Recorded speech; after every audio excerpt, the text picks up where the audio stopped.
Welcome to the Liberal Europe podcast. I'm your host, Ricardo Silvestre, and thank you so much for listening to today's episode. And today I'm very happy to bring you Robert Whitaker. Robert is a journalist, an author, publisher of the web magazine madinamerica.com, and he has numerous awards on his work covering medicine and science. And after our main conversation, please stay to know more of the work that Robert does on psychiatric research and his magnificent website, Mad in America. And after all that, I'm also inviting you to stay for a special comment. If you allow me a quick teaser, and if you've been following my work hosting here, you will notice that I don't express my opinion that often, apart from an occasional editorializing of my role as moderator or by a special comment. The focus of this podcast is our guests and not our host. But this time I feel like I need to have a full disclosure. This is a topic that is personal to me. I'm one of those fortunate few that were able to explore my academic and scientific potential in the United States for my PhD. And also because of the effect that had on my life, it is appalling to me to see the Trump administration trying to destroy the scientific and academic community in the United States. That is why I asked Robert to join me to talk about that catastrophe and how the European Union can pick up that mantle. But now, with no further ado, I bring you Robert Whitaker. I'm here with Robert Whitaker. Robert, thank you so much for coming to the podcast. Thanks for having me. It's a pleasure being here. Oh, this is a long time coming. I met you in the fantastic Freedom Games from our friends from Liberté, and where you had this very, very eye-opening talk. And we're going to get into that in a minute, which is the work that you do regarding mental health. But before that, let's talk about the main reason why I asked you to come. So I'm a U.S. educational system product. My PhD was acquired in the United States. I'm also a Fulbright, which is, for some of the listeners, they immediately know what that means. Others, Fulbright is this joint fund from the United States and the host countries, like, for example, Portugal or others, where a fund is gathered between those two organizations. And then the best and the brightest, and apologies for including me on that group, are then invited to come to the United States and study and have their PhD there. So let's start with that, Robert, which is the US has been a lighthouse that is producing the best science and research in the world.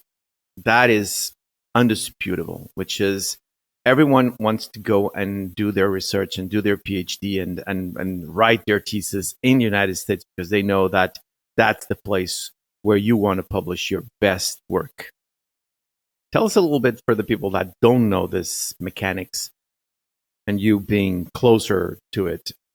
How was this built and maintained for so long? Yeah, it's a good question. It really comes out of World War II. So during World War II, they set up an Office of Science and Research or something like that. And the first big project was the Manhattan Project to develop an atomic bomb. And the success or the importance of science and research to that war effort immediately spilled over into after the war ended, into this should be a priority for the United States, investing in research and development. And so you start to see budgets for science projects, health projects. Of course, then we had the race with Russia for the space race as well. Mm-hmm. Who was going to get the first to get into space? So it just became a sense that this was so important to the future, to the country, and that we wanted to be a leader. And of course, the U.S. emerged from World War II as an economic power, right? And so we began as a federal government funding research, and that continued regularly for decade after decade in increasing amounts. And it paid off, of course. And in many, many ways, it did make, just as you said, made us the home for people to come, the best and brightest to come here and study, learn, share their ideas. Some went back, some stayed here. Mm-hmm. You could hardly have a better mechanism for intellectual growth and prosperity. And this was just understanding one of the values we had was research and development. And just to go your own personal story, we always understood it wasn't supposed to be just for people born here, that it was a great way to have minds come here and like I say, contribute and stay here often, but just contribute to this advance of knowledge. The other thing that happened with the U.S. which allowed it to be such a powerhouse for so many years, is we do have a vibrant economic capitalism. Mm-hmm. By that I mean there was plenty of money to take good ideas and move them into the products and make money from that. Mm-hmm. So there was an economic possibility that coincided with this scientific funding, et cetera. Now, just so you know about universities became dependent on this money as an important source of revenue, including, by the way, the tuition from foreign-born people who came here from other countries, because those people pay full tuition. Now, often they come here on scholarships, that sort of thing. But there's a lot of money that goes into the universities that enable them to become not just teaching universities, but research universities. Mm-hmm. And so that's what happened. And I think it is true. If you go to any of the major universities, they're incredible. They have been incredible places for incredible research of all types. And we could spend hours talking about all the products that came from the start with radar, military advances, the whole internet, Silicon Valley. We could just go on and on and on about the advances that came out of being a research powerhouse. So what you see here and why it lasted and was so important was there are a lot of different benefits. Being an economic powerhouse that we emerged from World War II, to making ourselves a center of research and development. And we already, of course, had a lot of prominent universities that easily moved into this sense of becoming research universities. So that's what happened. You can all trace it back to World War II. Very good. And if I could add one more note, and I'm going to be speaking a lot during this podcast for our listeners. Normally, I'm just a host, and I'll try to keep my mouth shut, but not today. And Robert is very kind in letting me do that, because actually, Robert, I'll add two more benefits for the U.S. One you just mentioned, which is the economic one, the entrepreneur spirit and the development of new technologies and new solutions for problems. But the other one was also the cosmopolitan feeling of having a university where you have someone from Portugal, someone from Turkey, someone from Taiwan, someone from Poland. And actually, when I was at Connecticut, that was cherished. Most of the universities in the United States, they do appreciate that. And one last point, it's also the benefit from the US of all the other ones that didn't stay, like you were saying. Some of them stay, others go back home, because those people that come back home, they are defenders of the United States. They are friends of America. They then assume positions of leadership in their countries, and they have that connection to the United States. Yeah, they become ambassadors for the country, right? And singing in some ways, able to tell picture us in a good way. But I want to go back to this diversity thing. Is think about the sharing of ideas that comes when you have people from all over the world into one university. Mm-hmm. It becomes such a fertile soil for advance in thinking, advances in progress, advances in engineering. Harvard, by the way, has something 27% of its students before Trump moved in were foreign born. Yes. Come from across. So they are, in fact, they have been not just American universities, but international universities. Mm-hmm. That's the truth of the matter. And I just want to tell one quick story about this. My partner, Lisa Cosgrove, had a Fulbright scholar come to her lab last year, a man named from Serbia, Milutin Kostic. Well, we just went back. He invited us back to Belgrade, and what a wonderful exchange of ideas, of histories. So I couldn't agree with you more that this has so many ways that it benefited us as a people, as a population, as a society. And I would say, by the way, it was beneficial to the world as well in a way, because it did help spread technological progress and that sort of thing. Now we get into the main question, and that is, Robert, and I need your help here. What is it to win for MAGA, for this kind of Trumpist perspective, how the United States should be, to destroy all this? Well, there's two things I think there are two elements to this. One, you have to understand Trump doesn't care about the United States. He doesn't care about the future. He enjoys being a cruel person and getting revenge. So for one thing, he's just getting revenge on democratic states. And universities, of course, have been home to, by and large, they vote Democratic. Mm-hmm. So it's about going against your enemies. But long term, it's this. It is designed to weaken democratic states like Massachusetts. We're getting hit. Massachusetts, of course, is home to many incredible universities, Harvard, MIT, that sort of thing. And he's trying to tear them down. Now you think, well, that's not good for the United States. No. But it is good in the sense of if you're going to try to consolidate power away from universities, away from democratic states, away from democratic cities, you weaken them economically, you weaken them intellectually, and you try to say you're under our thumb now. So it does provide a benefit not to the United States, but they don't care about the United States. They care about themselves, about retaining power. And it's all about, it fits that agenda, and also extracting revenge for the Democrats having been home to this sort of pluralism and, trying to create a more just society, that sort of thing. But when you think about the House of Representatives, let's take that example. And apart from all the conversation that we could have, which is they're completely abdicating of their responsibilities to the United States and to the world by not exerting their Article 1 of the Constitution that gives them the right to legislate. If you think about all those members of the House or senators, they're seeing this destroyed, and they have kids. I'm sure they have like friends from abroad. I'm sure they have interests, economic interests. Why isn't there like this, apart from the polls that we see naturally, but this virulent response from legislators saying, no, we're not going to destroy the cash cow, the golden goose we have in America? Well, what has happened in this country? We don't have the old Republican Party, okay? Trump successfully had it morph into a cult. It's the only way to put it.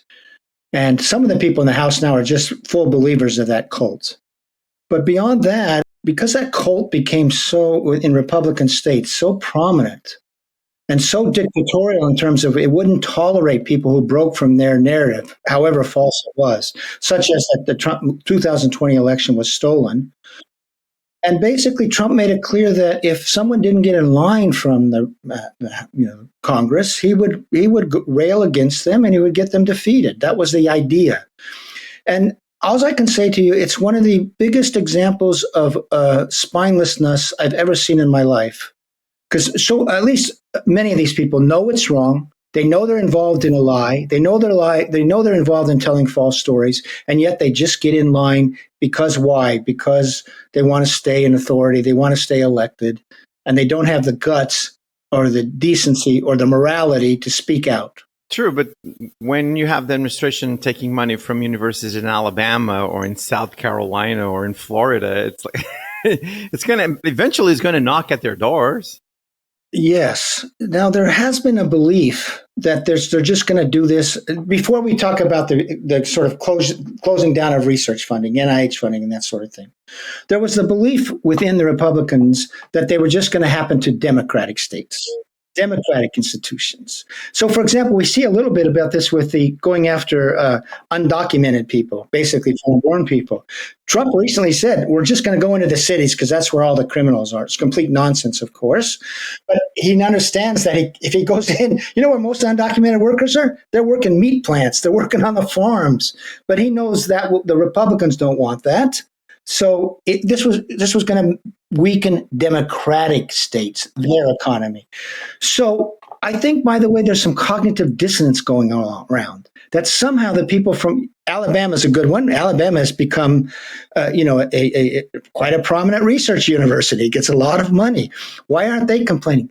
There is still some belief that as this all sort of sorts out, that money will flow some to research universities in Republican areas. But I think it's cognitive dissonance at the same time, because right now they're just shutting down research funding left and right. Well, you're the right person to go into cognitive dissonance and also to talk about mental health. And I'm not going to ask you to be, an armchair psychologist to this cult of personality that we have in the United States. But when it relates to one of the biggest engines of not only productivity but ingenuity, the American ingenuity, the as you mentioned a minute ago, the economic prowess. Again, it totally eludes me. Now, let me change the lens here. But you are a man that travels. You spend a lot of time in Europe. Also, you have this fondness for the European Union, for the European way of living. So, what was your reaction when you saw the program Choose Europe for Science that was presented by the president of our European Commission, Ursula von der Leyen, where she went into mostly this kind of let's say provocation, which is, do you want to study? Do you want to do research? You want to continue your work? Come to Europe. So what is your perspective on that? Well, my first perspective is, of course, that makes perfect sense. Take advantage of an opportunity, right? Because there are people that will be young scientists. It's really the young scientists are really having their careers derailed by this. Mm-hmm. Mm-hmm. And so there's a real opportunity here for the European Union to up their research capabilities, the research expertise, and collectively become a real, far overtake the United States in this regard.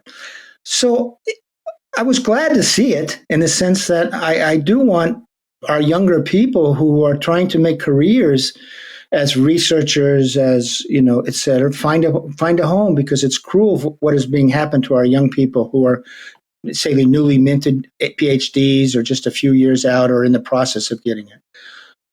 At the same time, it was incredibly sad. Mm-hmm.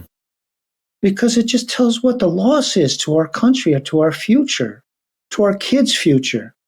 I'm old enough, I'm going to die, but in not too long. But how about my kids? How about my grandkids? I can't even look with optimism towards the future of this country for my grandkids or even really my kids, because, right now it's just so anti-science. Right now, for example, of course, we have people who don't believe in climate change, right? And they're killing renewable energy funding, that sort of thing. Well, what does that mean for the future of the planet? Obviously, but it's just to say this. I was happy Europe did this. The European Union made this call. I hope it's successful. There is going to be this brain drain, and just to sum it up again, I'm glad Europe did it. I'm glad Europe is going to provide a home for young professors, young scholars, young researchers. But it's incredibly sad to see the United States turning away from this part of what has been so great about this country. This was like the one thing you could be so proud of about the United States. And the other good thing, also, me as a researcher and knowing that world, the other thing is that those ties will not be severed. So if I'm a young researcher doing research in the United States and my advisor or my professor tells me, listen, dude, you should go to Europe, for your own safety, for the safety of the ones you love, I'm still going to work with that person, and we're still going to, exchange papers and write papers together. So I'm also hopeful that there will be a kind of a new extension of collaboration, which is all those people that are moving to Europe, trying to maintain those connections and trying to keep their American friends and colleagues in the system of particularly publishing and having peer reviews and having then the work translated into market solutions. I want you to talk about the work you do. So when I first met you in Łódź, you were going to talk about the thing that really motivates you, and it's been one of the core tenets of your work. So please tell our listeners about that. Yeah, this really goes back about 25 years. And what happened, actually 27 years now, is I've been covering medicine and science as a journalist for a long time. And what happened is I stumbled upon in 1998 a sense that a very conventional narrative, and the narrative was how we had discovered that mental disorders were due to chemical imbalances in the brain. We now had a drug that fixed those chemical imbalances, like insulin for diabetes, which is a narrative of great progress, by the way. And it's a really powerful narrative in society. You start thinking of your kids in this sort of neurotransmitter ways, and if they have problems, it's their neurotransmitters. You think of yourself. And by the way, it puts all social problems in the inside the head of the individual. But it was a narrative of progress, a great progress. And I wrote about drugs that fix chemical imbalances in the brain. But then what happened was I wanted to go to the research literature. And so I began asking the experts, where can I find that you found, for example, that people with depression have too little serotonin? And here's what they told me. This is 1998. Well, we didn't actually find that. And I said, what do you mean you didn't actually find that? And he says, several people told me, it's just a metaphor. We use that metaphor to let people know why taking drugs are good for them. So at this moment, I had this sense. We, the people in the United States and increasingly around the world, had organized their thinking and their care for those who are struggling, but also their thinking about themselves as a philosophy of being around a false narrative.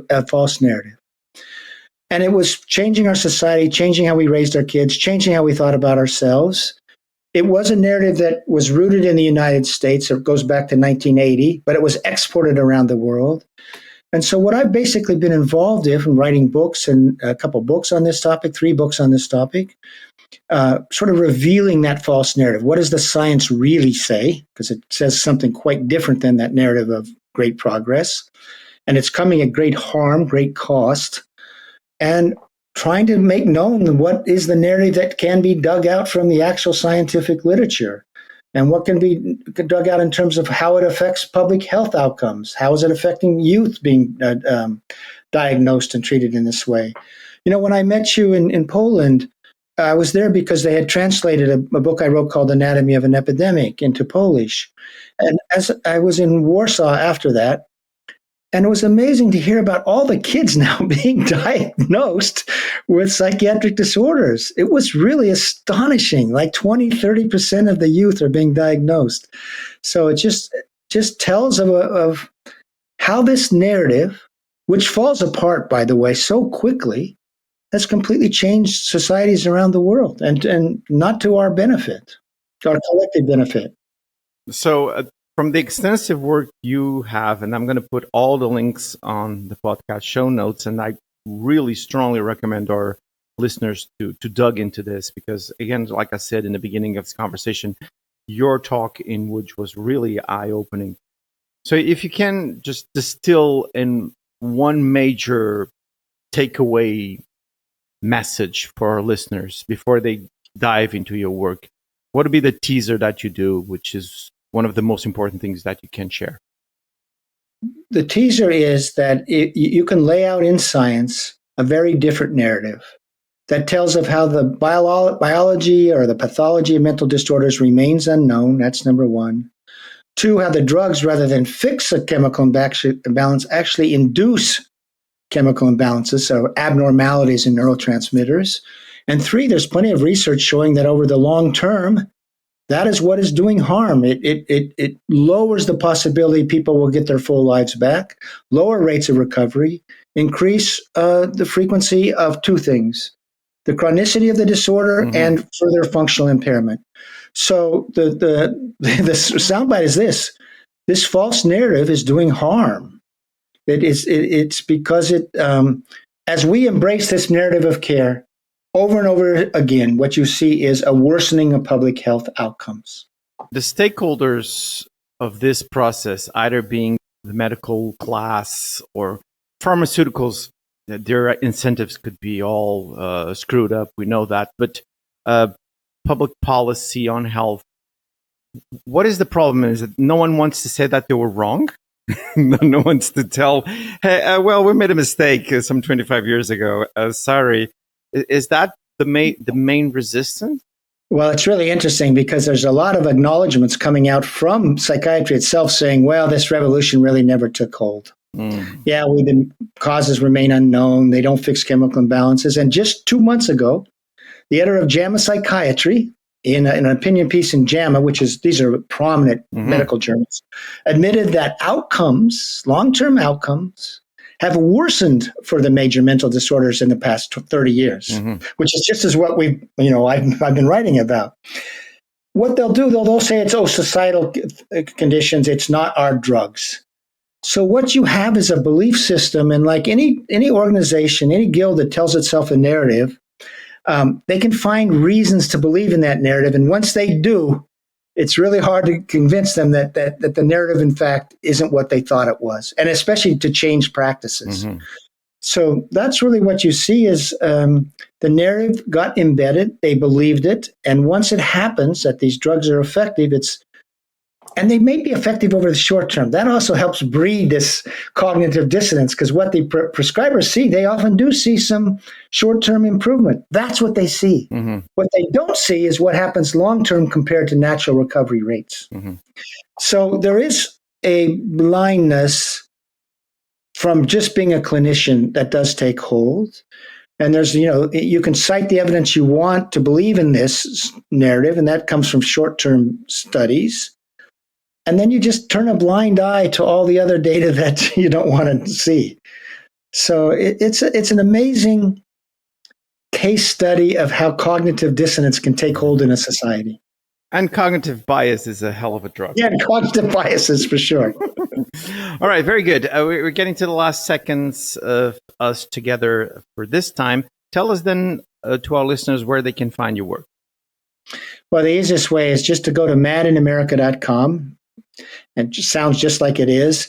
And you can write me. You'll see on the menu bar about, and you can see that you can find my email there.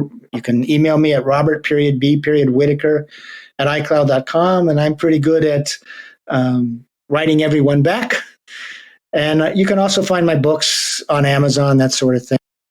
Very good. I'm going to put all the links on the podcast show notes. The man is Robert Whitaker. Robert, it's such a delight and such a privilege to have some time with you and pick your brain. Again, like I said, I was very impressed with you in Łódź, not only for your knowledge, but then your candor and the way that you analyze what's happening around us. So it is great to have you on the podcast. Well, it's been a real pleasure, Ricardo. And now, as promised, a special comment. I was one of those researchers and scientists that everyone knew that I had to pursue a PhD in the United States. As I was finishing what at the time was my first master's, it was suggested to me by many to apply for a scholarship to study in America. That was what I did, and it was already an honor to become a Fulbright. My time in what is one of the best and one of the most prestigious universities in the field, in the University of Connecticut, was equal parts exhilarating, demanding, transcendent, and laborious. But one of the most important benefits, apart from the training, the education, the success, was the friendship that I did in the battlefield of doing top research, where the pressure is immense and the results are imperative. This extended from professors to American colleagues, but also people from all over the world, from Australia to the UK, from Argentina to Greece. Now, to see all this system that took so much time, needed so much resources, had so much investment, in a way to increase human knowledge, to advance science and technology, to create friendship between people, and to make a better world. Being now devastated by illiberal, anti-inclusive, anti-science, anti-progress people from the Trump administration is not only aggravating, but actually quite depressing. As mentioned in the conversation with Robert, it's now our hope that the EU can now become the beacon for science and research, but I also hope that the academic connection continues vibrant and productive with our American counterparts that defend the scientific matter and foster collaborative work around the world. Thank you for listening to this special comment. This is all for now. I'll be back soon with more podcasts. You can always visit the website liberalforum.eu to know more about the activities of the European Liberal Forum. So until the next episode, let's keep making the world a better place. You were listening to the Liberal Europe podcast by the European Liberal Forum. This podcast was co-financed by the European Parliament.